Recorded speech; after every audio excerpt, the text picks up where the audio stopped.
Hello, welcome to Burning Questions, a big episode planned. We've got a huge night of racing at Melton on Saturday night. It's Breeders' Crown Finals night, 10 races on the card. They're all Group 2s. And to help us preview the big meeting is a great panel of experts. Brett Carroll joins us. He's got to get to Kilmore tonight, Brett, so we'll make it snappy. And have you got those pizzas out of the oven? Because we don't want that at the background there to catch on fire. Should be okay. I don't think there's any chance of it catching on fire. It's all electric, but yeah. Good man. Looking forward to your insights. It's going to be a great show. And harness racing's, I don't know about newest power couple, but it's the biggest power couple. They're joining us together here. I don't know where they are, Tool and Vale or somewhere. Ewa Justice and James Herbertson. Thanks for joining us. Thanks for having me, Tim. Great. Where do we find you today? Just at Toolern Vale, just on the way to Kilmore tonight.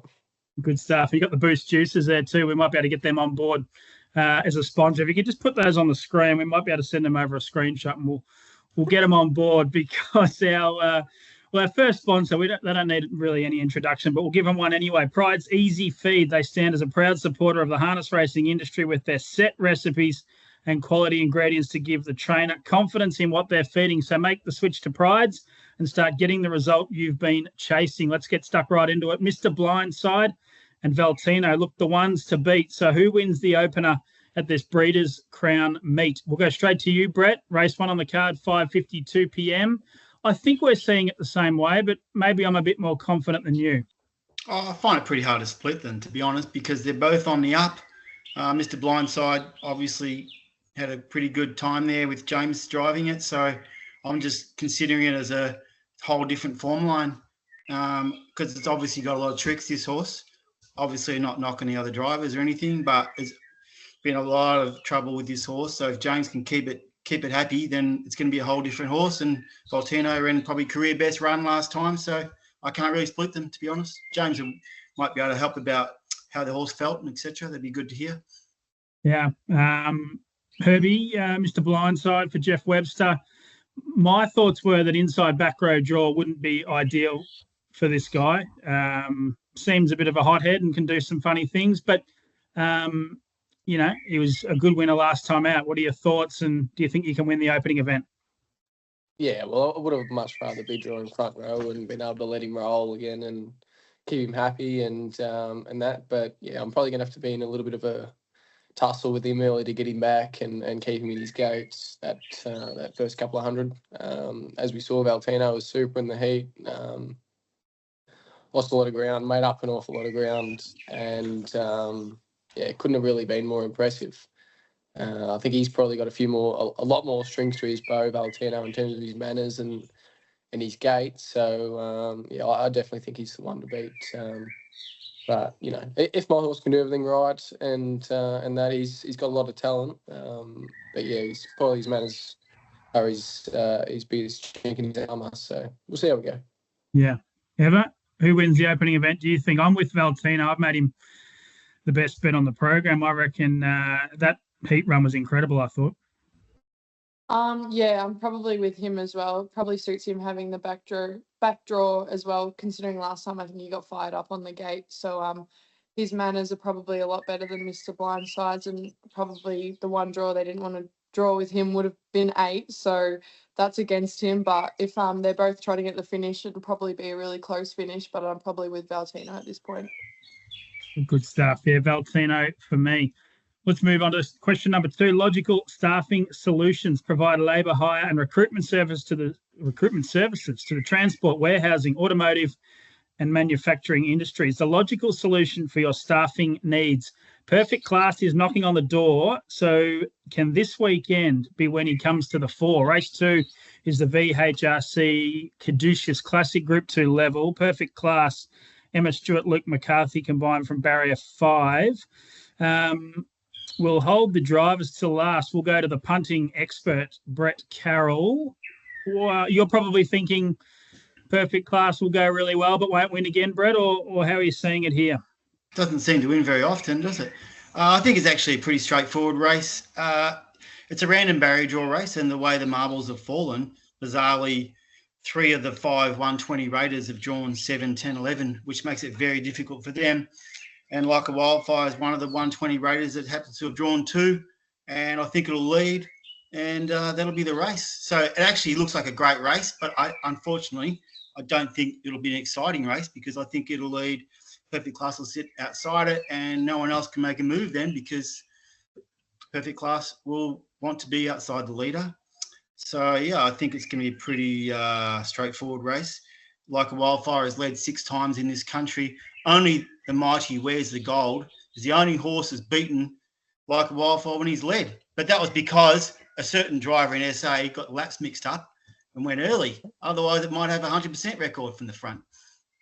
The mighty Wears the Gold. We'll take it. So you're pretty confident here, Brett. This is north of $2. Leads, wins 17-20 Melton. Gee, it's hard to get beat when you're a good horse. Yeah, you've made a good point here. Ewa Justice drives Haliver for John Justice. Ewa, you've been able to get up on the speed and try and control the races, and he's been brave, but he's been run down his last couple.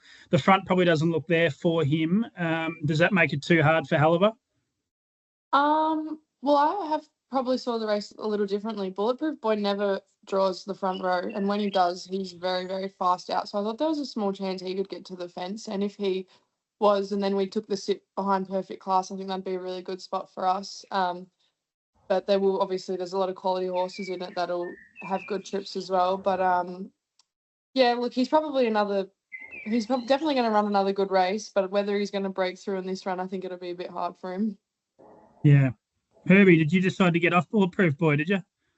Yeah, unfortunately, I would have loved to have driven him in this race. I thought he would have been quite hard to beat, but I was in agreement with Ewa actually with his speed, but even just drawing the front row and being close to them, like even if he was sitting 1-1 on the back of Perfect Class, if he was able to sort of keep Haliver from finding the running line, would have been going on there? It would have been interesting if he, got a good trip. He would have been, really thereabouts. So. I don't know if the race is really that straightforward. I wasn't overly impressed with Like a Wildfire at Swan Hill. Wow, you're a hard taskmaster. Yeah, 2 horses that are really just M1 sort of horses made good ground on him late, and yeah, I wasn't. It was an easy kill for him that race. There was no real top class horses in it, and yeah, I wasn't as wrapped up as a few people obviously were. So I think it's a little bit more open than that, but. The draws definitely fall in 2, 3, 4, 5's favour in terms of being on the front and close to the front of the field. So, yeah, look, Mac Dan, he's been racing super. You can't fault him. He's just so honest, and I'm sure he'll be coming home late. Just comes down to the tempo in that first half. Any intel on the driving selection for you there, James, or you just do what you're told, or what happened there, mate? No, look, I had the choice, but you got to look at the big picture sometimes. Yeah, sure. You look at all the other drives for the camp on the night, and yeah, you just have to accept it sometimes. But I really would have liked to have driven Bulletproof Boy on Saturday night. Yeah, he was unreal, wasn't he, Herbie? Yeah, he was. Like, you look at his sectionals, and I can tell you right now, he had plenty left too. Like there was still enough there to if there was something else in the race that come at him late, he would have been able to fight it off. So, no, I was very happy with him. Yeah, Haliver was amazing in that race too. He really was. Yeah, I'll tell you, it's a great race. I think the rank outside is a horse called Serge Blanco, who is absolutely flying, in my opinion. He probably can't win from barrier 6, but he'll be winning very soon. It's a great race. Yeah. So, Brett, you're keen here, Brett, aren't you? What price? 230, 240 or something? Taylor got to mark it up. I think he's around 250 or something last time I looked. I can't quite recall exactly. I think Hector could possibly run a place as well. Yeah. Driven upside down last time, so I'd forget its last run. We've got another SA Cup winner in there too, Ultimate Vinny. Maybe out. Maybe out. Isn't it? Yeah. It's for the record, I'm with Perfect Class. I reckon he can get this one done. I reckon this is a time where he can sit parked and get it done. I reckon he's ready to win. Let's move on to the third question here. Will 7 be heaven for Chucky, or is this draw a little bit yucky? Don't know about that. I don't know if it's my best, but anyway, we're going with it. Herbie doesn't like it. Eva's going to give you one of those thumbs downs, Tim. I know. I've got to find the race now. Race 3 is the Harasta Trotters Australian Trotting Grand Prix, Group 2 level over the 22.40. Kiang Chucky, Paddy Legler and Craven going for 3 in a row here. Brett, I had Plymouth Chubb on top for a while, and then I went back and watched some more replays and shook my head and thought, what am I doing? No way. Kiang Chucky on top for me. Yeah, clearly for me, I think the horse has gone to a whole new level this preparation. So just looking at a whole new horse, and I'm not sure the other horses are improving. I think they've sort of found their level a little bit, and Chucky's, I reckon, gone ahead of them. So I'm expecting Chucky to keep going and getting ready for a big campaign in New South Wales very soon. Yeah, if Just Believe doesn't turn up at the Inter-Dominion, he's in with a live chance, isn't he? For sure. Yeah. Ewa Justice drives Mufasa Metro Barrier 4. Ewa, what are your thoughts here? He got the job done last week. I must admit, I thought he could have done it a bit better, but I think I ran into your old man and he said that he might have been a touch underdone heading into that race. Yeah, he won last start and probably needed to with the run that he had. A win's still a win, and he fought off a horse like Queen Elida, who they've had a lot of battles and she's come on top a lot of the times. He's beaten her a few times as well, but he still had to hold off really nice horses, which he was able to do. Different race this week. He's drawn it outside of Plymouth Chubb this time. So it makes it a bit more interesting. And Kiang Chucky has definitely gone to another level. 7, definitely not ideal for it. I don't think its gate speed's overly that strong, so it might find itself in a tricky spot early. But I think it's still probably the one to beat. And then you have a horse also coming back from a New South Wales campaign like Aldebaran Zeus, who was really, really good with the sit. So yeah, it could be an interesting race. Yeah. Herbie, your thoughts here? Harry Stamper for Joe Pace, Barrier 1. You got gate speed, a fair bit of gate speed outside. Your Plymouth Chubb just runs the gate on his own steam.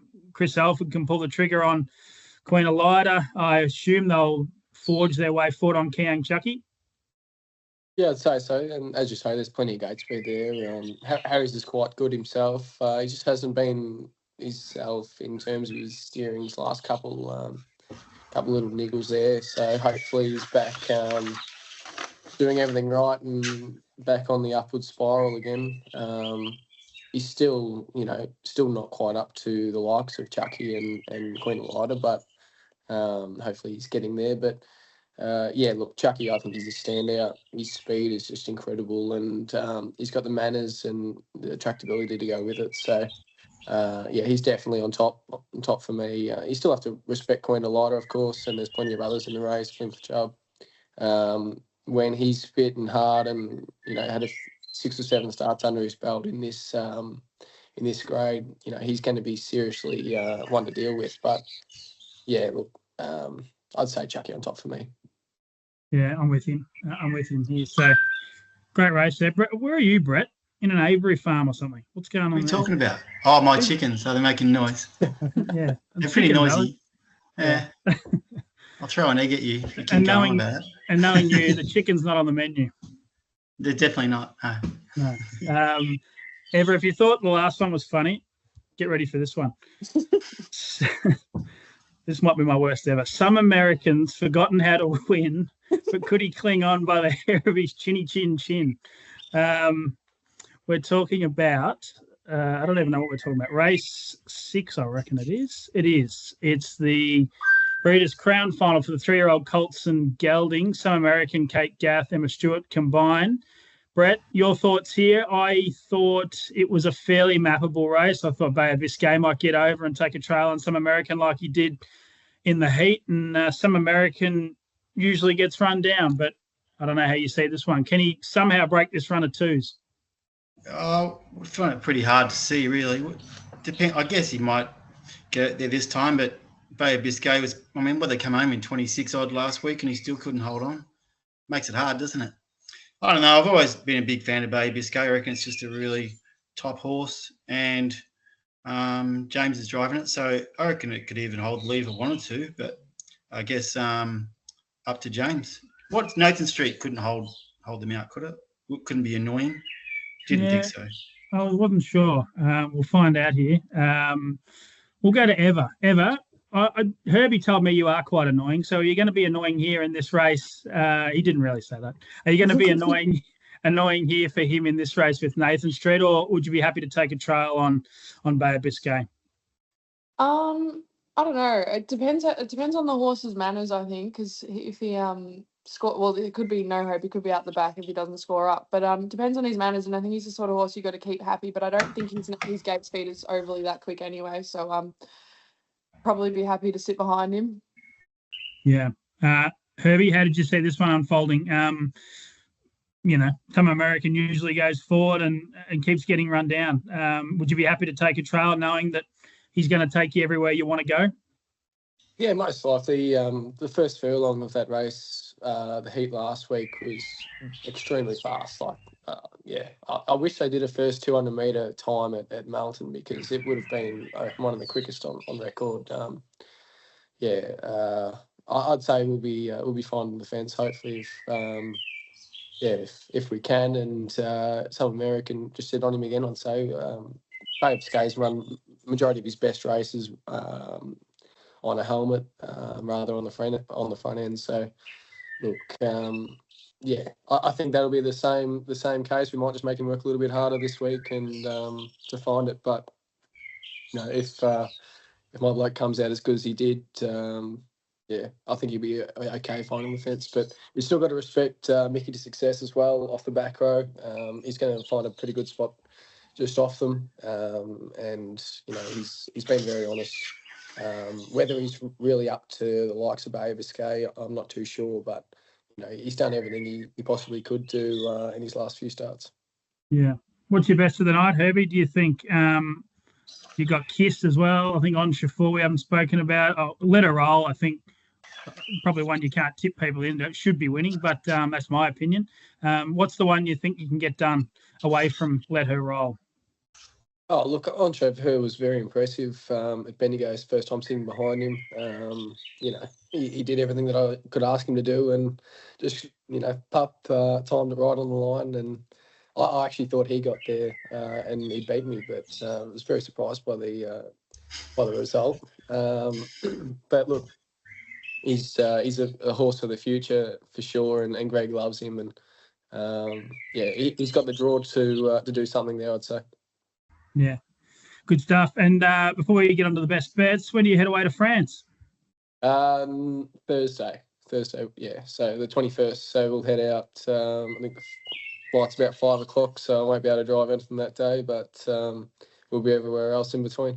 It'll be great. You going for a trip ever? Going for a holiday as well?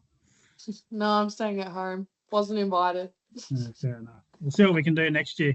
We might be able to send you over next year.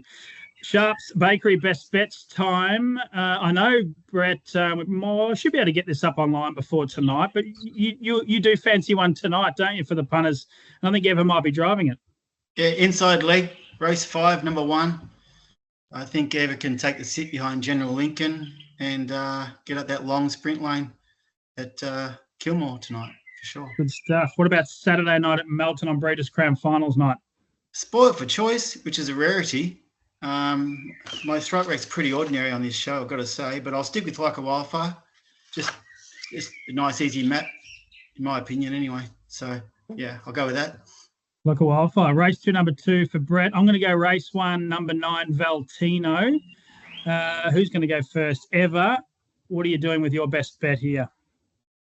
I don't actually think I've ever got one right when you've asked me for a best bet. You went very close at Mildura one night at about $10 or $11, I reckon. That's because it was my first one. That was beginner's luck. It still didn't win. So I'm going to hopefully play it safe and say race 8, number 3, Gates's Gem. I think she should find the front and beat her good. Race 8, number 3, Gates's Gem. Well, I was texting Glenn Hunter today, and he's got a superstitious media ban, so he wouldn't do a story with me. So I don't think he's going to be impressed that you're tipping his horse ever. Yeah, but he'll be very happy if he can get it done. Herbie, you putting the pressure on yourself or someone else? Oh, well, there's not much meat on the bone with that one, I wouldn't have thought. So but we've got to find something at a little bit of odds. Just let her roll in the last? Or? Well, you never know. But no, I'd say I'd say Jillaby Ballerini. If Violet Sanford, does something out of character, and which she has done in the past, she's put one in here and there. But I think she's sort of still on her way up. If she does everything right, she might be able to be thereabouts late. But might get a little bit more odds about Jillaby Ballerini than Eva's one. Well, I might get the tab to do the power couple multi. We could do Gacy's Gem into Jillaby Ballerini. I don't know what price we'll get, but we'll see what the tab traders want to do. But just speaking of the tab, there is a $50,000 jackpot on the main quaddie on Saturday night. It's the last jackpot of the year, I'm told. So if you want to get involved, do so. Races 5 through to 8. And, of course, the tab will have a special up there for burning questions. They pluck a couple of our best bets and put them together and give us a special on Saturday night. Herbie, Eva, who's driving to Kilmore tonight? I'll be the driver. Someone's got to be the passenger princess, I think. I know, I did on the way home from Sheffield the other night. Let's stop this before we have a blue on camera. Thanks, Herbie. Thanks, Eva. Appreciate your insights. Thank you. Thanks, guys. Thank you. Thanks as well, Brett. That has been Burning Questions on November 14. Make sure you tune in to all the coverage on Sky Racing Active, and, of course, Trots Vision for the Big Breeders' Crown Finals night on Saturday night.